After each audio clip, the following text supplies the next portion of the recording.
morning. Conventional wisdom today is that we're faced with two options. Either we accept the Trump plan, which talks about 30% application of the Israeli law, or we forfeit once in a lifetime such an opportunity. This is conventional wisdom which is completely detached from reality, because Israel is a sovereign country.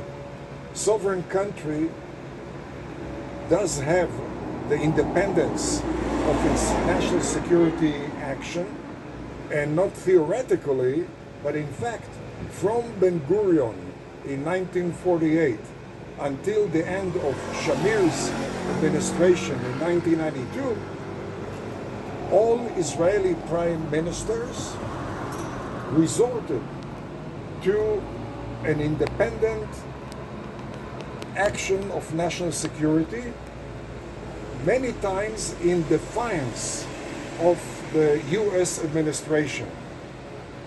For instance, Ben-Gurion declared independence in defiance of very brutal campaign opposition by the State Department, by the Pentagon, by the CIA, by the New York Times, by the Washington Post, by few major Jewish figures in the US who opposed an independent Jewish state, while Truman was basically wavering until the last minute. And Ben-Gurion's message was, I'm going to declare. You are invited to support it, but I'm not waiting for a green light to declare independence. During the war, as you probably know, Ben-Gurion managed to expand the land, which was in accordance to the partition plan. He expanded it by around 30%. Once again, in defiance of brutal pressure by the US and the international community to end so-called occupation of parts of the coastal plain, parts of the Galilee, parts of the Negev, and obviously West Jerusalem, which was not supposed to be part of the Jewish state. And once again, Ben-Gurion defied, did not wait for a green light, and guess what? It yielded short-term slackened popularity of Ben-Gurion in the US, but long-term respect, which is much more important than popularity. Prime Minister Eshkol, he launched the preemptive 67 war in defiance of President Lyndon Johnson, who warned him, if you shall act alone, you shall remain alone. And Secretary of State Dean Rusk, Secretary of Defense McNamara, warned Eshkol that if you act alone, forget about the USA. Eshkol defied them and launched the preemptive war. At the end of the war, once again, there was pressure by the US to refrain from reuniting Jerusalem, which Eshkol ignored. There was pressure not to dare build beyond the Green Line. The Green Line. Eshkol was the first one who built beyond the Green Line in Jerusalem, in Gush Etzion, and throughout different parts of Judea and Samaria. Golda Meir, she expanded substantially the Jewish presence beyond the Green Line. The Green Line, once again, in defiance of the White House. Prime Minister Begin, he bombed the Iraqi nuclear reactor in defiance of American pressure, in defiance of American threats to suspend supply of combat planes, to suspend defense agreement, defense cooperation between the two countries. And certainly he did the same thing with the Golan Heights, which was the application of the Israeli law in defiance of very brutal pressure by then President Reagan. And just like Ben-Gurion and Eshkol and Golda before him, he also was subjected to short-term loss of popularity, but he accorded Israel long-term respect because of its defiance of the odds. The same thing applied to Prime Minister Shamir, who substantially expanded the number and the scope of Jewish settlements, communities in Judea, Samaria, in defiance of then George Bush Sr. and Secretary of State Jim Baker. There are those who would tell us, why are you so concerned about the reference to a Palestinian state? Look at the list of preconditions which are included in the Trump plan. Well, I read that very impressive list, but I also studied the precedents. And the precedents, for instance, is that Yasser Arafat was handed list of preconditions. He stated that he was going to comply.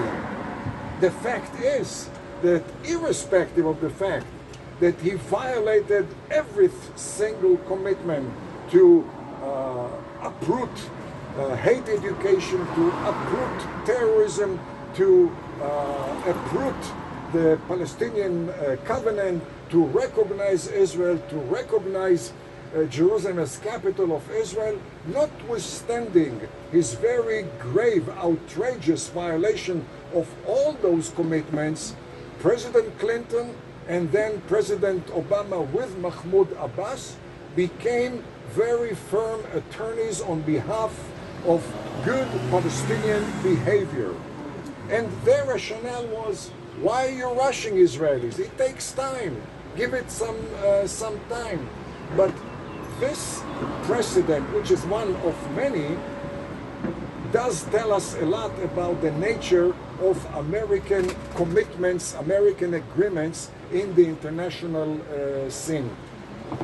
There are few basic features of all American commitments, whether they are defense pacts, treaties, memorandum of understandings, all sorts of agreements, guarantees, warranties concluded with the international or members of the international community. And those features are, number one, non-specificity. Every single American commitment, and purposely so, and I would say smartly so, is devoid of specificity. And as much as we may think that the list of those preconditions are so specific that they will have to recognize Israel as a Jewish state, with all due respect, there are interpretations. And according to the American Constitution, the American president is the sole interpreter, not prior president, not overseas leader.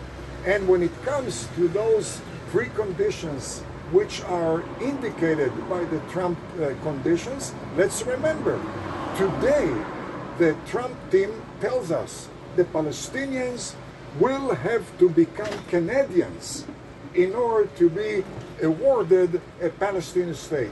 And you know what? I believe President Trump and Mike Pompeo and Ambassador Friedman when they say that. I firmly believe that. But I also know that in January 2021, they may be another tenant in the White House. And if not in January 2021, the latest for the current team is January 2025. And then there will be another team. And let's assume it's not a remote possibility. Let's assume that it will be a Biden team. Shouldn't we assume that a Biden team would be much more lenient towards the Palestinian side than is the current team?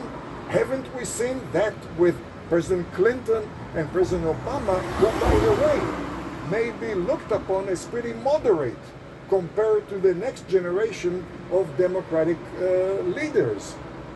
But More than that, there are other features of any American commitment, and this is non-automaticity. According, again, to the American Constitution, there is no such thing as automatic implementation of an American commitment. It's up to the president, and not the president who concludes the agreement or the commitment, but it's up to the president who is called on to implement that agreement. For instance, in 1957, in order to get then Ben-Gurion to retreat from the whole of Sinai Peninsula, President Eisenhower agreed to submit a commitment which was perceived, and I underline perceived, by the Israelis as a very strong commitment by the US to consider any Egyptian violation of the agreement, violation of the demilitarization of Sinai Peninsula, the blockade on the port of Eilat, according to the Israeli perception, or one could say misperception, such violations would trigger an American military reaction. Came 1967, and there was concern in Israel for an all-out war by Egypt, Syria, and Jordan. Egypt violated the demilitarization of Sinai. Egypt violated the freedom of shipping to the port of Eilat, and Prime Minister Eshkol showed President Johnson the Eisenhower commitment. And the response by Lyndon Johnson was, I'm a tall Texan, but facing a Congress which does not support overseas deployment of American troops, I'm a very short president. And more than that, he reiterated what I mentioned before, Mr. Eshkol, if you shall act alone, you shall remain alone.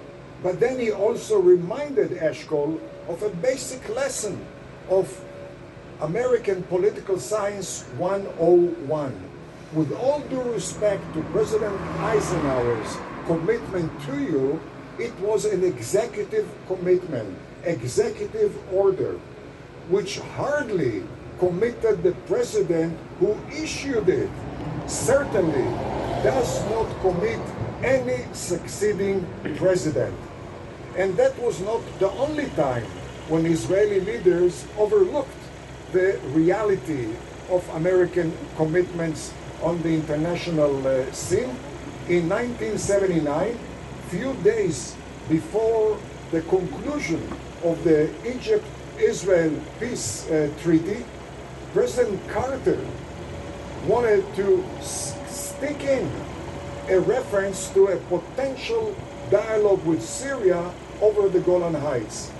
At that time, Prime Minister Begin and his legal advisor, the late Meir Rosen, pulled out a 1975 American commitment by President Ford to then Prime Minister Rabin in return for Israeli withdrawal from the Gulf of Suez to mid-Sinai, the Mitla passage.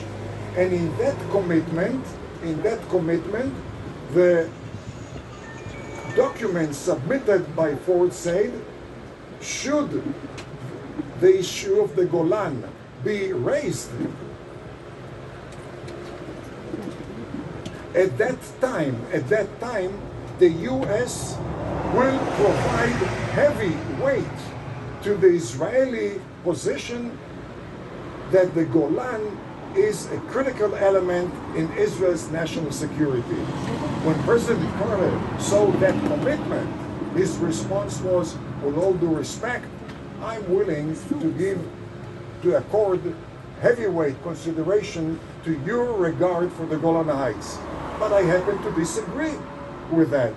But more than that, he repeated the American norm. With all due respect, that was President Ford's executive commitment. It does not commit the succeeding president. In 2000, President Clinton, in order to entice Prime Minister Barack to retreat, I would add, shamefully from Lebanon, he committed the U.S. to $800 million to bear the cost of such redeployment of troops away from Lebanon into Israel. We haven't seen a dime yet of that $800 million for a simple reason. In the US, unlike Israel, it's the legislature which has the sole power of the purse.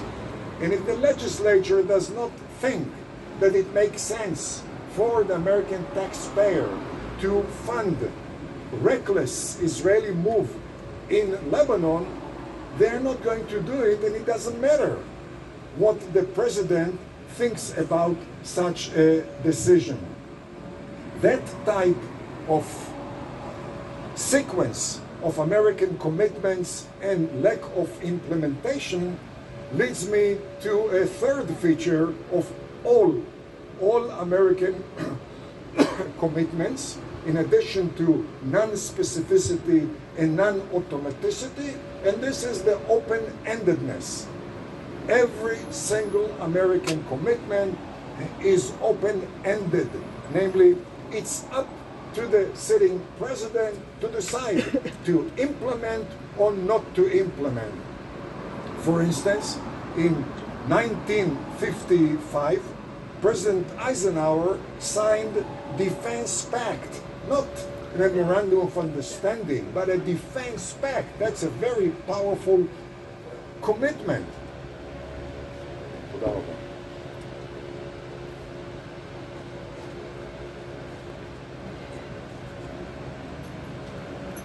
Taiwan was a major strategic ally at that time in Eastern Asia. However, in 1979, President Carter deemed China more important than Taiwan. And in one fell swoop, he aborted the defense pact with Taiwan. In 1972, a major agreement was concluded between President Nixon and the Soviet Union over the ban on anti-ballistic missile tests. However, in 2002, President Bush Jr. assumed, and correctly so, that with all due respect, this is a different world. And it's not only the danger of the Soviet Union, we have a multipolar world with rogue regimes which develop ballistic inabilities. This is not the time to be restrained because of an agreement, a pact, a treaty which was signed back in 72 in a different world. And once again, he aborted that agreement. There was a major discussion of this issue. Does the president have the right to do it? And according to 2001 Justice Department document, under the constraints of the Constitution, a president has the right to suspend or to abort any overseas commitments if he deems it as serving American interest to do so. The idea that Israel is going to rely on a current interpretation for a future possibility of yes or no Palestinian state means basically that one sacrifices long-term interest, long-term reality on the altar of short-term gratification, which does not well serve the national security interest of Israel or any other country.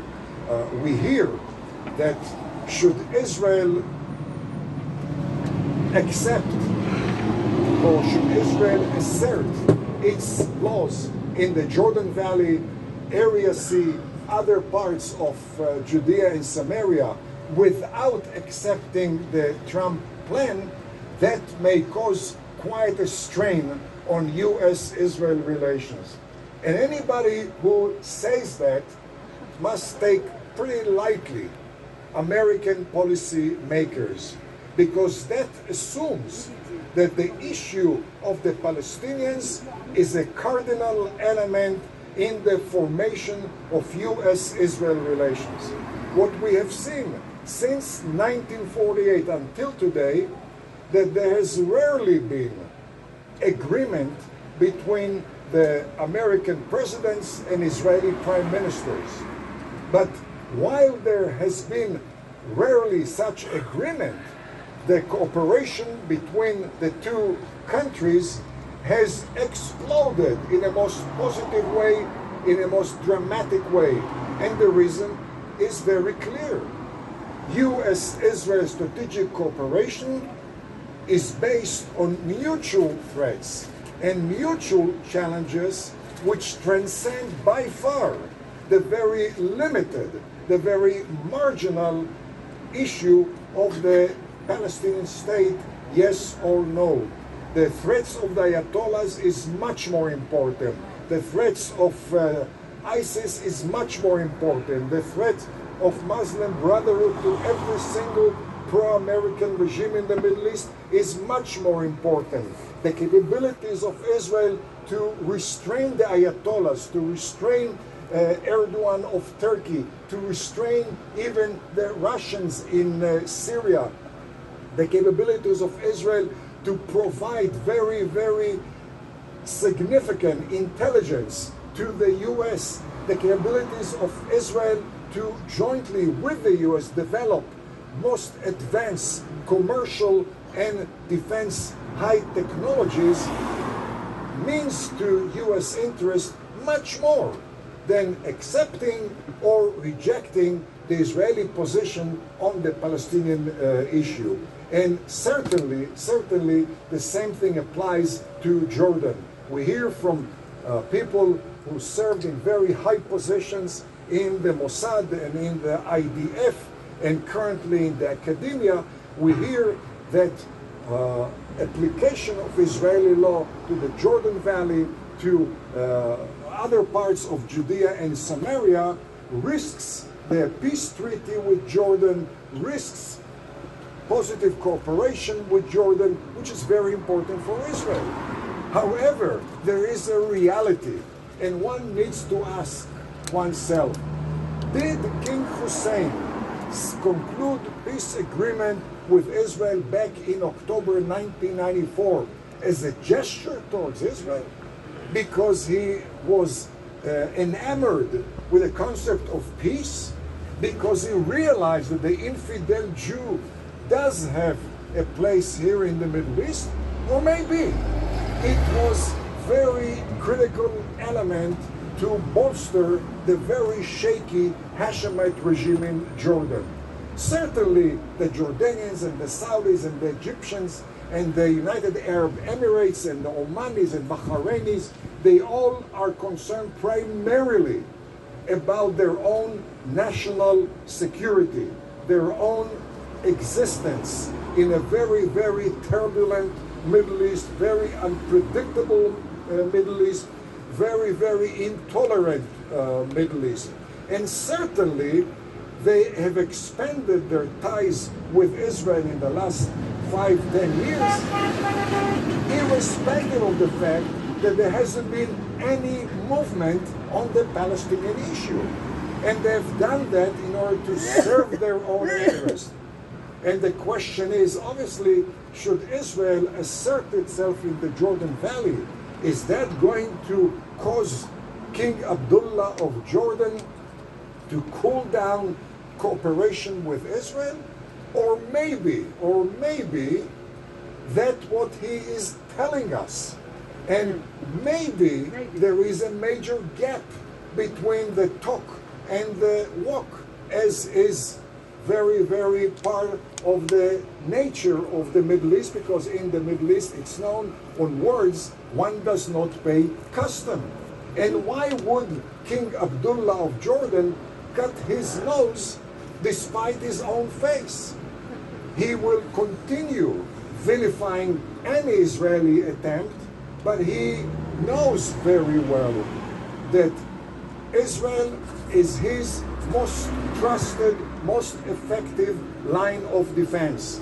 And in fact, I know that firsthand, talking to the late chairman of the Joint Chief of Staff of the IDF, Dan Shomron, and I know that talking with Bogi Ya'alon, both participated in the ceremony back in October '94, signing the peace treaty with Jordan.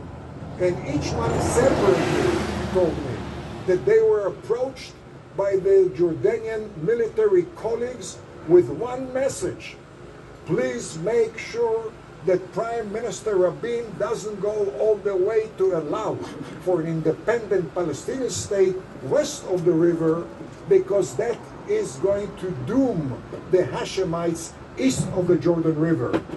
1994 was much more relaxed Middle East compared to the Middle East of 2020. And today, more than before, Jordan needs a very strong Israeli posture of deterrence. Israel retreating from a position of applying Israeli law to the Jordan Valley and other parts of Judea Samaria because of domestic and outside pressure is going to be deemed as a less deterring country for all the right reasons. Israel, which asserts itself in Judea and Samaria, which asserts itself in the Jordan Valley, which opposes a Palestinian state, is going to be deemed as more effective ally, notwithstanding the talk which is going to emanate from all Arab capitals. And last and not least, the whole idea that there should be a package deal, that there should be a reference to a Palestinian state, whether you call it Palestinian state minus or Palestinian autonomy plus, but the reference to such an element ignores Arab priorities.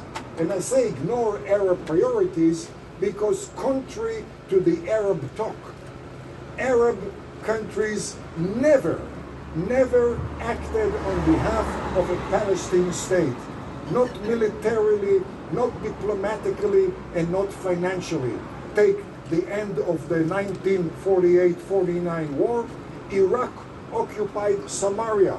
They didn't transfer it to the Arabs in Samaria. They transferred it to their cousins, the Hashemites of Jordan. Jordan occupied Judea and East Jerusalem. They didn't transfer it to the Arabs in the area. They annexed it to Jordan. Egypt occupied Gaza, and once again, they did not transfer it to the Palestinians. And both Jordan and Egypt, between 1950 and 1967, when they solely controlled Judea, Samaria, and Gaza, prohibited any Palestinian national activity. Egypt, in fact, imposed nightly curfew in Gaza. They imprisoned Arabs who tried to generate national aspirations in that area. We saw, for instance, the 1982 Israel war in Lebanon against the PLO. And if you remember, the war was launched on June 5th or June 6th. June went by, July went by, August went by, the PLO was expelled from Beirut, and only in September did the Arab League remind itself to convene on behalf of the PLO. Couldn't they meet in June or July or August? Why did they wait until the PLO was kicked out of Beirut? Because it served their interest. If you observe the litany of Arab steps towards the Palestinians, it reflects their realization that a Palestinian state would add another rogue element to the Middle East, a rogue element which would be probably closer to the Ayatollahs than to Saudi Arabia or Kuwait or Jordan or Egypt. It would be a rogue state, certainly enamored, embraced by the Muslim Brotherhood, which threatened every single pro-American Arab regime in the area, and therefore Arabs have not flexed their muscles on behalf of Palestinians while flexing their tongue very generously towards the Palestinians.